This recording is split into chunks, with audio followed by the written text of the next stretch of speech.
All right, here we go. A little conspiracy theory video.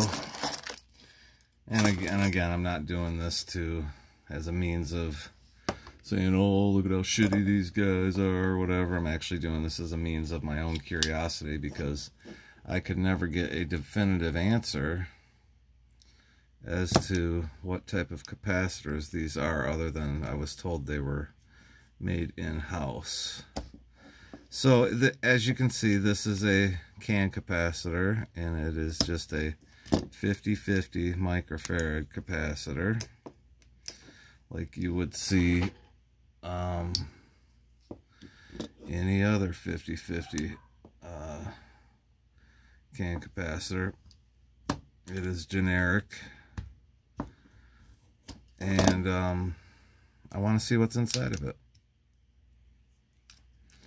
I'm very curious to see what's inside of it, because when I asked the guys, I said, you know, where do these, what kind of capacitors are these? And I was just told, oh, well, they're just a in-house made brand capacitor. So again, I'm not doing this to get anyone in trouble, or try to say, oh, haha, look at this guy, they're assholes or whatever. I'm doing it just out of my own curiosity. I need to figure out how I'm going to cut this, because I'm not going to cut this with a razor blade. So I'm going to cut it with something else. So I'm going to put you guys on pause for a second. I won't open it until I get you guys back with me. Or maybe I should do it live. I think I'm going to try to just do this with a hacksaw. So I'm just sitting here taking a break from the amplifier build. That's what I've been doing today. I'm about to wire the board in. Well, that's not doing a very good job. I'm about to start wiring in the board. Or maybe it is. And so I just kind of want to slow down and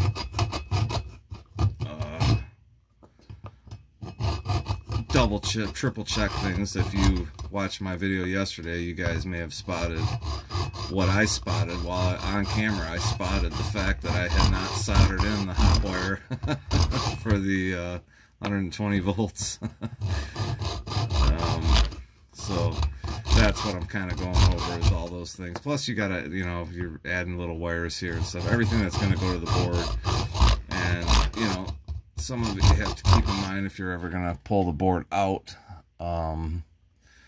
You want to leave, you know, extra wire in there or whatever. Like when I did the can capacitors for it, I intentionally left extra wire to the can capacitors in the case that you were in a pinch and you needed to replace one of them. You could do it from the top instead of having to pull the board, because there are let's see, there's going to be 1, 2, 3 of them under the board, and really all of them are kind of in tight places. So so yeah, you know, little things like that help out the next guy, or even yourself. Like I say, if you're in a pinch or something, nice to be able to do that stuff from the top. Just little things I want to do with my amp. And then I want to clean it, because I have all, you know, I've got a bunch of these things here. These are the ones that are just sitting here on the bench here, you know. I try to get these, I throw them in the garbage as they come out, but there's certainly, you know, when you're doing an entire build like this, there's certainly going to be a few laying around. So, you know, I want to clean the chassis out real good, vacuum it and everything else before I put the board in and wire it in, because those little bastards there will cause all kinds of havoc, shorten things out, and I've seen different things where it was like intermittent problems, and it was an intermittent problem because one of these things was flopping around in there, and whenever it shorted whatever, it was causing the problem. Then it would fall back and it was fine, and then it would flip over again, and, you know, so it caused an intermittent problem in an amplifier. So But yeah, those little bastards can cause you all kinds of grief.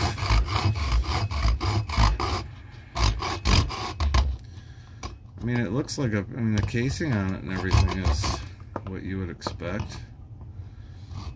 I did watch, his name is Terry, from D-Lab. I did watch him open one of these not long ago, and basically found a couple of capacitors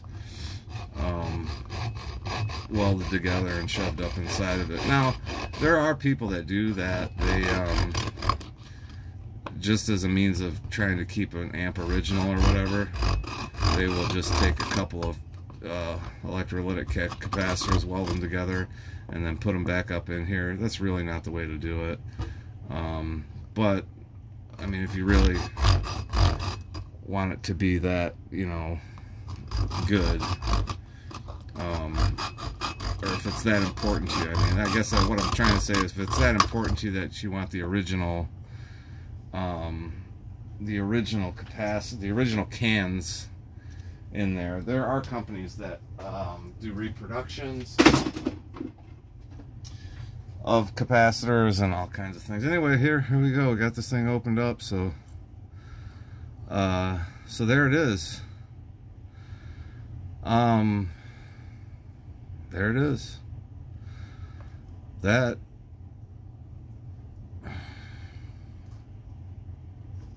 is what is inside of these capacitors. I've never cut open an F&T capacitor like this.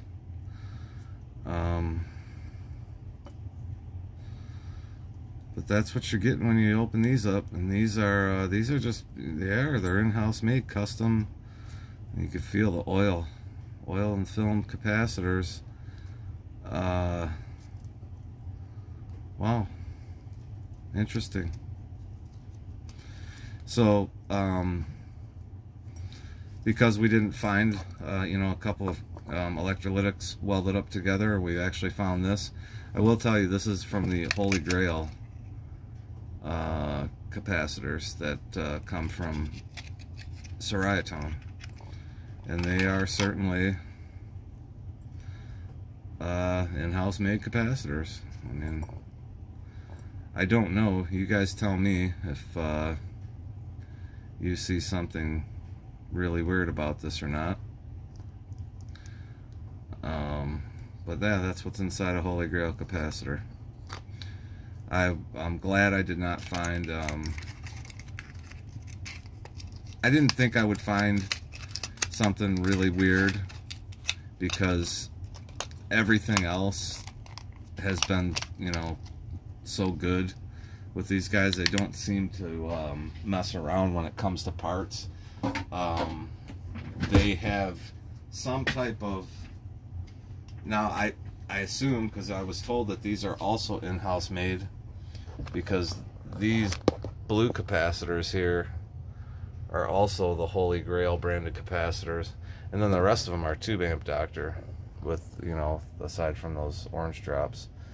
But yeah, and then, you know, you go through and everything is quality parts that they send you. I mean, it's all alpha pots, Carling switches, again, it's a couple of more Holy Grail capacitors. I put F&Ts in here just for my own satisfaction. I'm guessing that it wouldn't have been much different if I had just kept the regular capacitors that the Holy Grail capacitors probably don't sound any different. Maybe one day we'll do a side-by-side. We got the trademarked, in this amp, the trademarked pussy trimmer. So yeah, I'm really, right now I'm just really going through and triple checking everything. Like I said, I want to do a thorough cleaning of this chassis to make sure that there are no more pieces of metal anywhere. Got a lot of work to do still, so till next time, peace out.